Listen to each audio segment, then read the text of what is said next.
Hi అండి. Welcome back to my channel real design by Revathi. ఈరోజు చూపించే అవుట్‌ఫిట్ ఏంటంటే, ఒక కస్టమర్ శారీ పంపించారండి. దాంతో 2 ఇన్ 1 డ్రెస్ అయితే స్టిచ్ చేయమన్నారు. నేనైతే ఈ విధంగా అయితే స్టిచ్ చేశాను. మోడల్ వచ్చి ఇది ఆర్గంజా కూడా కాదు, పట్టు టైప్ ఉందండి. క్లాత్ షైన్ అవుతుంది. అంటే వీడియోలో మీకు తెలుస్తుందో లేదో. ఇది వచ్చేటప్పటికి ఇలా 2 ఇన్ 1 మోడల్ స్టిచ్ చేశానండి. మొత్తం శారీ అంతా కూడా మొత్తం ఫ్రిల్స్ పెట్టాను. 4.5 మీటర్స్ వచ్చిందండి కింద పరికిణి అయితే.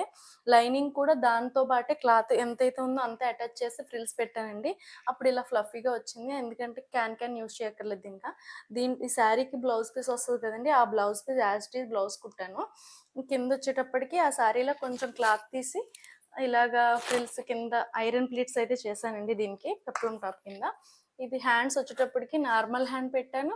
అలాగే ఈ పైన ఇలాగ బటర్ఫ్లై హ్యాండ్లా పెట్టి జిగ్జాగ్ చేశాను.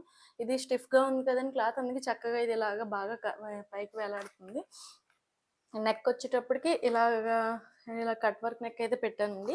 బ్యాక్ హుక్ ఇది.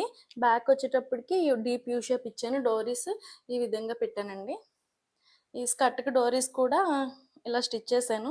ఎందుకంటే దీనికి ఇంకా క్లాత్ అయితే మిగలలేదండి. అందుకని కొంచెం దీన్ని అడ్జస్ట్ చేసి ఇలా రెడీమేడ్ కూడా ఇలాగే వస్తాయి కదా, ఆ మోడల్ అయితే స్టిచ్ చేశాను. ఫస్ట్ మోడల్ అయితే ఇదండి. సెకండ్ మోడల్ చూపిస్తాను. సెకండ్ మోడల్ అయితే ఇదండి. హాఫ్ సారీ అనమాట. ఓణీ వేసుకోవచ్చు. ఇది నా దగ్గర ఉన్న ఓణీ అయితే నేను పేరప్ అయితే చేశాను. పింకే వేసుకోవాలని లేదు, గ్రీన్ అయినా వేసుకోవచ్చు, బ్లూ అయినా వేసుకోవచ్చు. అంటే నా దగ్గర పింక్ ఉంది, అందుకని నేను ఇదైతే పేరప్ చేసి చూపిస్తున్నాను. ఇదండి సెకండ్ అవుట్ఫిట్ అయితే ఇలా వస్తుంది. కింద అది పెప్లం పెట్టాను కదండి, అది ఓన్లీ రిమూవ్ చేసేయడమే.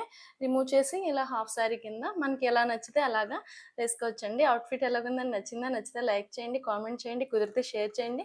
తప్పకుండా నా ఛానల్ అయితే సబ్స్క్రైబ్ చేసుకోండి.